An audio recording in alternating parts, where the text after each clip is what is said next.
Hello friends, welcome to my channel. મિત્રો, 2 એપ્રિલના રોજ જસ્ટિસ અનિરુદ્ધ પી માઈ સાહેબમાં લો સ્ટુડન્ટ્સની મેટર હતી, જે લો સ્ટુડન્ટ્સ દ્વારા 2024માં LLB કમ્પ્લીટ કરવામાં આવ્યું છે અને જે સ્ટુડન્ટ્સને હજુ સુધી સનદ આપવામાં નથી આવી એ માટેની મેટર પર આજે હિયરિંગ હતી, જેના વિશે આજે આપણે વાત કરવાના છીએ. તો વિડીયોને એન્ડ સુધી જોવો અને જો તમે મારી ચેનલ પર નવા છો તો ચેનલને સબસ્ક્રાઈબ કરવાનું ના ભૂલતા.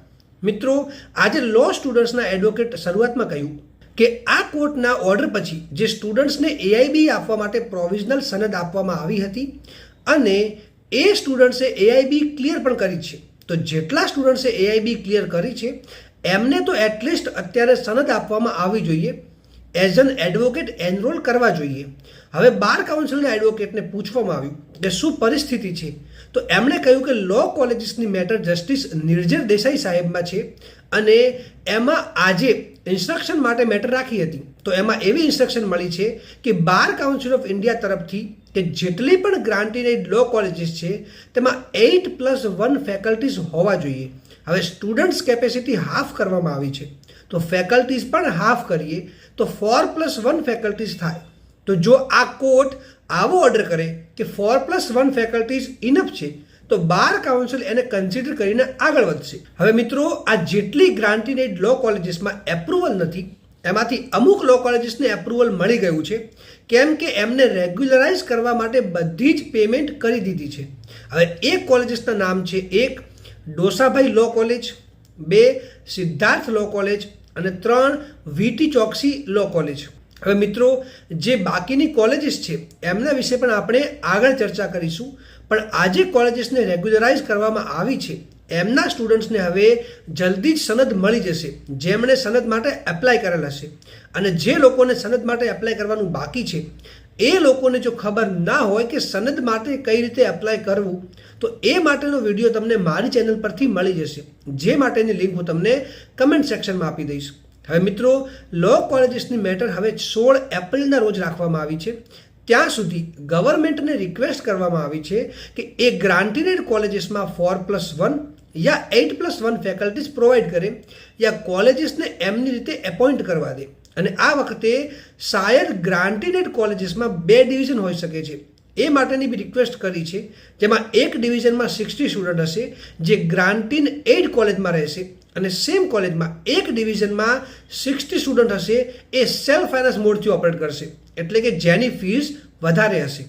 અને બાર કાઉન્સિલના એડવોકેટે એવું પણ કહ્યું કે જે બાકીની ગ્રાન્ટેડ લો કોલેજીસ છે જેમણે હજુ સુધી એપ્રુવલ નથી મળ્યું એમની પાસેથી પણ એવી ઇન્સ્ટ્રક્શન મળી છે કે એ બધી જ કોલેજીસ ફીસ પે કરવા માટે રેડી છે, જેથી કરીને એ બધી કોલેજીસને પણ જલ્દીથી એપ્રુવલ મળી શકે એમ છે.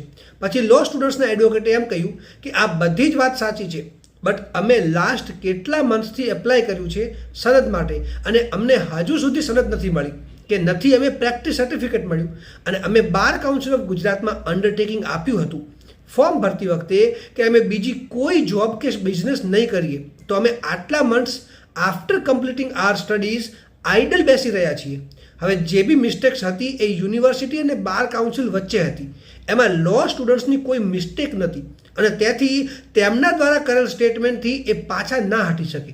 હવે બાર કાઉન્સિલના એડવોકેટે કહ્યું કે રેલેવન્ટ ટાઈમ પર લો સ્ટુડન્ટ્સ દ્વારા એવી રિક્વેસ્ટ કરવામાં આવી હતી કે અમને AIBમાં બેસવા દેવા માટે પ્રોવિઝનલ સનદ ઇસ્યુ કરવામાં આવે, તો અમે એના માટે એમને પ્રોવિઝનલ સનદ ઇસ્યુ કરી હતી. હવે એ ઇસ્યુ ત્યારે ઓવર થયો. હવે જો લો સ્ટુડન્ટ્સ પ્રેક્ટિસ કરવા માંગતા હોય તો એમને પહેલાં સ્ટેટ બારમાં એનરોલ થવું પડશે. ત્યારે લો સ્ટુડન્ટ્સના એડવોકેટે કહ્યું કે તમે કેટલાય લો સ્ટુડન્ટ્સના કરિયરથી રમી રહ્યા છો. શું ગુજરાત યુનિવર્સિટી એમનાથી અન્નો નથી? શું ગુજરાત યુનિવર્સિટી પાસે એપ્રુવલ ન હતું, રેકગ્નિશન ન હતું? હવે ઘણા બધા students self finance college afford નથી કરી શકતા, તેથી કરીને એમણે ગુજરાત યુનિવર્સિટી દ્વારા રિપ્રેઝેન્ટ કરવામાં આવતી ગ્રાન્ટેડ લો કોલેજીસમાં એડમિશન લીધા. અને એ ટાઈમ પર બાર કાઉન્સિલ જ કહેતી હતી કે આ કોલેજીસમાં તમે એડમિશન લો, તમે સારા વકીલ બનશો, જજ બનશો યા લો ઓફિસર બનશો. એટલે આ સ્ટુડન્ટ્સે આ કોલેજીસમાં એડમિશન લીધા અને અત્યારે એ કહી રહ્યા છે કે અમે ઇનડાયરેક્ટ બેનિફિટ મેળવવા માંગીએ છીએ. હવે આપણે રૂલ જોઈએ તો as per advocate act section 24 જે law students as an advocate enrol થાય એ માટેની શું રિક્વાયરમેન્ટ હોય છે એના વિશે કહે છે. એમાં સબસેક્શન 3 કહે છે કે 3 યર કોર્સ કમ્પ્લીટ કર્યો હોય એ રેકગ્નાઇઝ યુનિવર્સિટીમાંથી કરેલ હોવો જોઈએ. તો Gujarat university bar council recognize છે. પછી લો સ્ટુડન્ટ્સના એડવોકેટે બધા જ રૂલ્સ વાંચ્યા અને કહ્યું કે એમાં જેટલા બી રૂલ્સ છે બધા જ રૂલ્સ કમ્પ્લાય કરેલ છે. અને બાર કાઉન્સિલ ઓફ ગુજરાતના એડવોકેટે કહ્યું એમ એક પણ રૂલ ફોલો કરવામાં ન આવ્યો હોય એવું નથી. પછી બાર કાઉન્સિલના એડવોકેટે કહ્યું કે લીગલ એજ્યુકેશન રૂલ્સ જોઈએ, જેમાં એવું લખ્યું છે કે સેન્ટર ઓફ લીગલ એજ્યુકેશન જે છે એ રેકગ્નાઇઝડ હોવું જોઈએ અને યુનિવર્સિટીથી એફિલિએટેડ હોવું જોઈએ. હવે યુનિવર્સિટી બાર કાઉન્સિલ ઓફ ઇન્ડિયાથી રેકગ્નાઇઝડ હોવી જોઈએ, જે નથી. તો લો સ્ટુડન્ટ્સના એડવોકેટે કહ્યું કે ગુજરાત યુનિવર્સિટી રેકગ્નાઇઝડ છે અને એમણે ફીસ પણ એક્સેપ્ટ કરી જ છે લો સ્ટુડન્ટ્સ પાસેથી. પછી લો સ્ટુડન્ટ્સના એડવોકેટે કહ્યું કે અમે બધા જે અત્યારે અહીંયા ઊભા છીએ એ બધાએ પણ ગુજરાત યુનિવર્સિટીથી જ લો કમ્પ્લીટ કર્યું છે અને 2024 પહેલાં જેમને પણ આ સેમ કોલેજીસથી લો કમ્પ્લીટ કર્યું છે એમને બધાને સનદ મળી જ ગઈ છે અને એમણે સ્ટેટ બારમાં એનરોલ કરવામાં આવ્યા જ છે. પણ જેમણે 2024માં લો કમ્પ્લીટ કર્યું છે એમને જ સ્ટેટ બારમાં એનરોલ કરવામાં નથી આવ્યા, એવું કહીને કે તમારી કોલેજીસ પાસે રેકગ્નિશન નથી. હવે જો એપ્રુવલ રિવોક કરવામાં આવે તો પણ કોડમાં એવું લખ્યું છે કે તમારે સ્ટુડન્ટ્સને પ્રોટેક્ટ કરવામાં આવવા જોઈએ. અને હવે શું કોલેજીસને પનિશ કરવી જોઈએ? તો હા, કરવી જોઈએ, પણ સ્ટુડન્ટ્સને શા માટે પનિશ કરવા જોઈએ? હવે લો સ્ટુડન્ટ્સના એડવોકેટે કહ્યું કે આમાં એક એવો સ્ટુડન્ટ બી છે જેણે 2023માં લો કમ્પ્લીટ કર્યું છે પણ એનરોલમેન્ટ માટે એપ્લાય 2024માં કર્યું છે, તો એને પણ સ્ટેટ બારમાં એનરોલ કરવામાં નથી આવ્યા. કેમ કે જ્યારે એ સ્ટુડન્ટ્સ દ્વારા એપ્લિકેશન કરવામાં આવી ત્યારે બાર કાઉન્સિલ ઓફ ગુજરાત દ્વારા એવું કહેવામાં આવ્યું કે તે રેકગ્નાઇઝડ કોલેજમાંથી લો કમ્પ્લીટ નથી કર્યું તો તેને સનદ નહીં મળે. જ્યારે સેમ કોલેજમાંથી કોઈ સ્ટુડન્ટે લો કમ્પ્લીટ કર્યું હશે અને 2023માં સનદ માટે એપ્લાય કર્યું હશે તો એને સનદ મળી ગઈ છે અને એ લો પ્રેક્ટિસ બી કરી રહ્યા હશે. હવે સ્ટેચ્યુટનો રૂલ 27 જોઈએ, જે રિવોકેશન ઓફ એપ્રુવલ છે. એ એવું કહે છે કે ભલે રિવોકેશન કરવામાં આવે કે એપ્રુવલનું એક્સટેન્શન કરવામાં ન આવે તો પણ જે સ્ટુડન્ટ્સ પહેલેથી જ એ કોલેજીસમાં એડમિટ થયેલ છે એવા સ્ટુડન્ટ્સ માટે કોઈક એલ્ટરનેટ અરેન્જમેન્ટ કરવી જોઈશે. હવે મિત્રો, આ મેટરમાં બીજી ઘણી બધી ચર્ચા કરવામાં આવી છે લોઝ અને રૂલ્સના related, but at the end એ જ કોન્ક્લુઝન આવે છે કે 16 એપ્રિલના રોજ લો કોલેજીસની મેટર જસ્ટિસ નિર્જર દેસાઈ સાહેબમાં છે.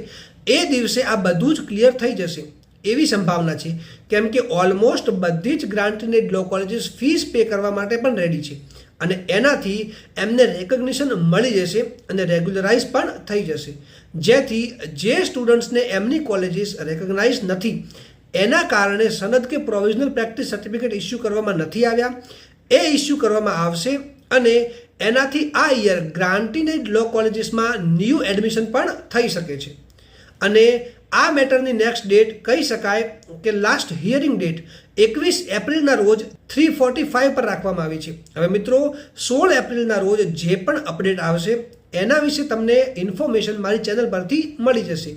તો મિત્રો, આ વિડીયોને લાઈક કરો, વધારેમાં વધારે શેર કરો અને જો તમને કોઈ ક્વેશ્ચન હોય તો તમે મને કમેન્ટ સેક્શનમાં પૂછી શકો છો અને મારી ચેનલને સબસ્ક્રાઈબ કરવાનું ના ભૂલતા.